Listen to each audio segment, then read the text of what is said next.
She'd applied to over 200 roles. No traction, no interviews, just automated rejection emails.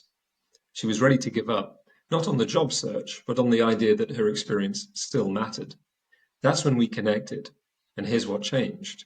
We rebuilt her story, took her founder-led background, and reframed it as strategic versatility, crafted a clear pitch for product and growth roles, aligned everything from CV to LinkedIn to how she spoke in interviews. And over the next 6 weeks, 3 final round interviews, 2 offers, and 1 massive sigh of relief. So here's the takeaway. Confidence isn't something you magically feel. It's something you rebuild with clarity, story, and strategy.